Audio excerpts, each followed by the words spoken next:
Good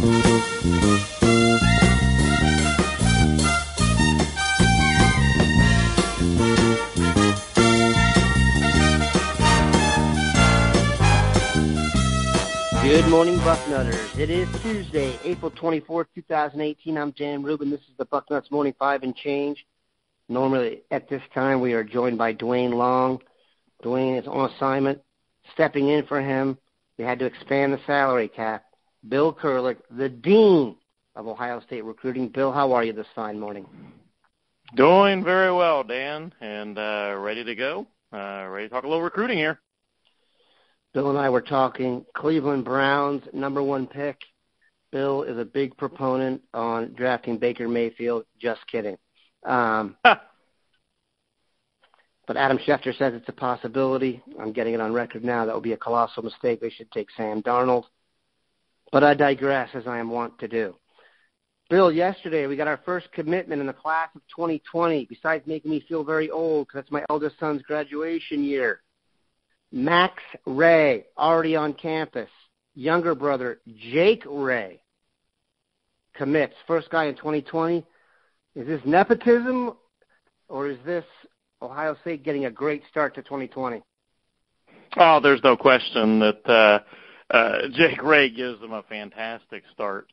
You know, you look at his list, just looking at his list of scholarship offers, tells you plenty. I mean, it's powerhouse schools from coast to coast. And, when you see him in person, and I've seen both Max and Jake in person together, and Jake is even bigger than Max, and Max is a big, big young man who, by the way, I thought got better and better at the Army Bowl last year, and by game time, I thought he was pretty darn good, and of course he's already at Ohio State, and obviously he loves it at Ohio State. That's one thing that this tells me.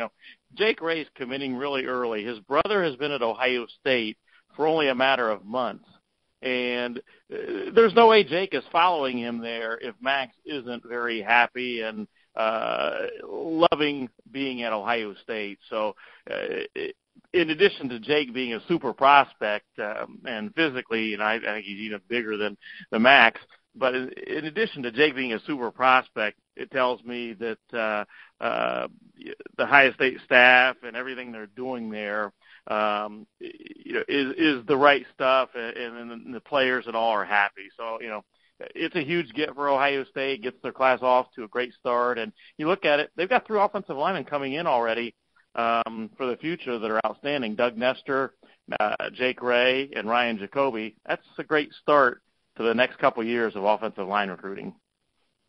You bring up a great point, Bill. Anytime there is a pipeline from a certain high school where you get 5-star or excellent kids, anytime family members commit, you are building something there, and those people have real inside information. So, like you said, we don't need that many more positive signs to let us know what's going on in the recruiting trail, but they're certainly cleaning up.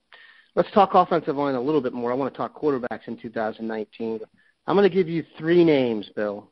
You tell me which is more likely to become a Buckeye. They are after some seriously talented offensive linemen still in the class of 2019. You mentioned they already have Nestor, Jacoby. Here are the 3 names: Devontae Dobbs, Darnell Wright, and Xavier Truss. Who's the most likely and why?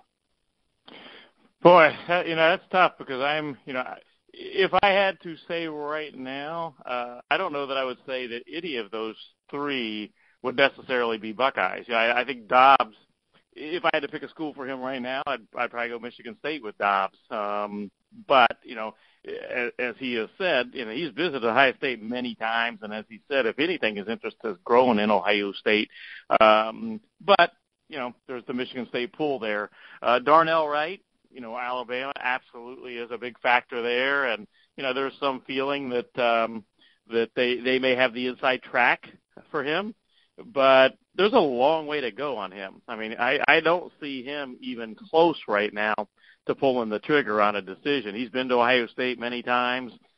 Really hard to say which way he's going to go. And Xavier Truss, he had a great visit to Ohio State recently.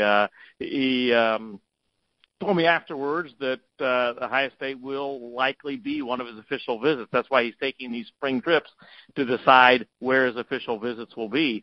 And Ohio State now is squarely in the running for one of those. But, if I absolutely had to pick one of those guys to be at Ohio State, I guess I would probably go with Dobbs that Ohio State pulls the upset over Michigan State on that one.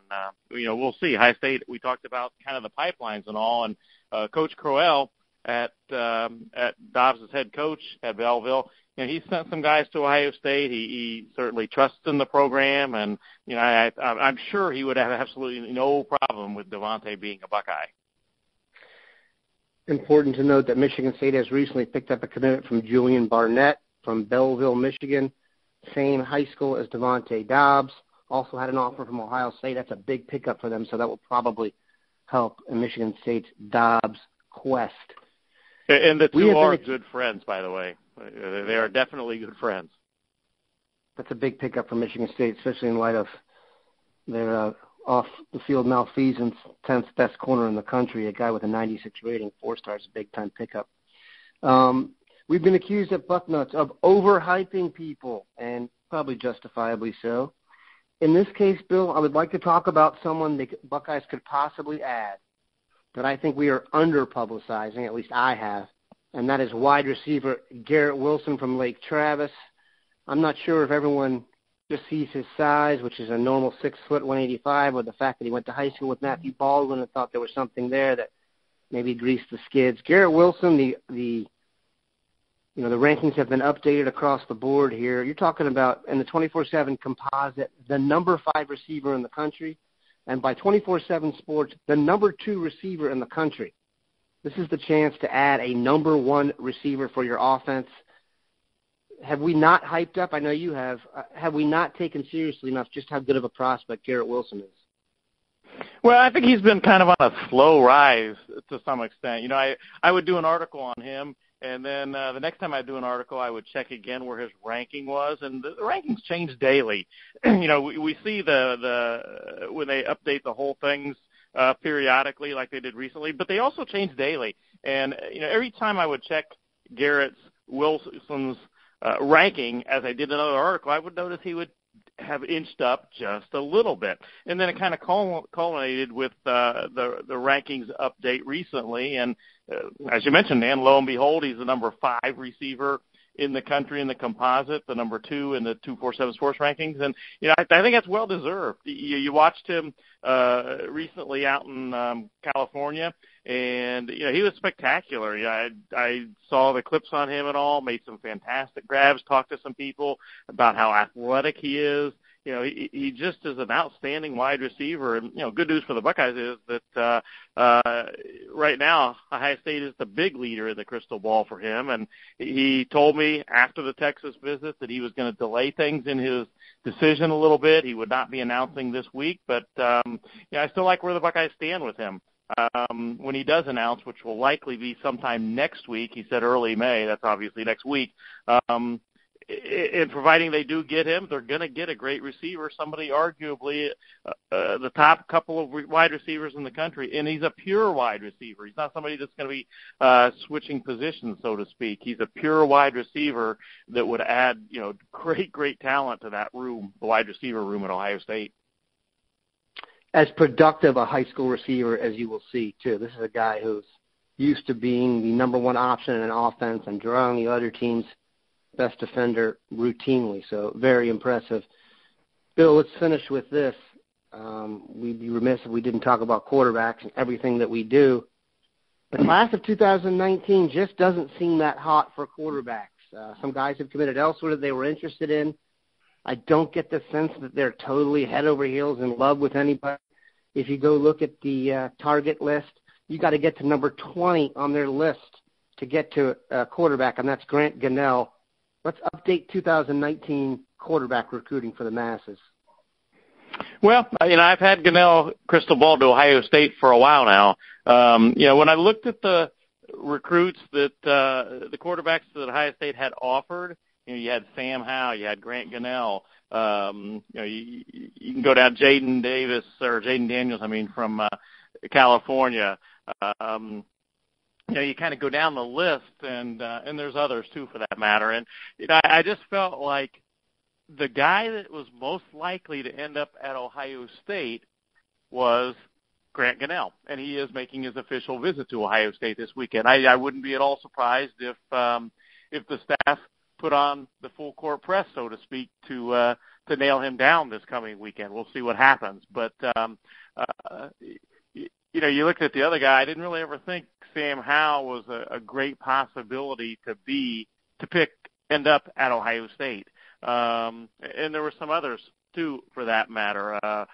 Max Dugan is another one that certainly was in the mix, but he's now committed to TCU. I just never felt he was likely to end up at Ohio State, even though he was being obviously recruited and offered by the Buckeyes. So we'll see what happens. But they're want to sign a quarterback in every recruiting class, and they're going with Gunnell this week on an official visit. But yesterday, on Monday, Ryan Day was in Florida, in Ocala, Florida, stopping to see Brian Maurer, a 6'4", 185-pound quarterback from Westport High School in Ocala, Florida. Ryan Day was there yesterday to see him, and he's got a list of about 15 scholarship offers. So I think that they are determined that they're going to sign a quarterback in this class. They want to get one in every class, and then get him on campus. And if things eventually didn't work out, they'll, of course, go and sign another one in 2019. But, it's just good practice to get a quarterback in each recruiting class. And we know the Ohio State staff will leave no stone unturned in their quest to get a quarterback, or their quest to get any great player in this class. We appreciate Bill stopping by. Have a good one, Bucknutters.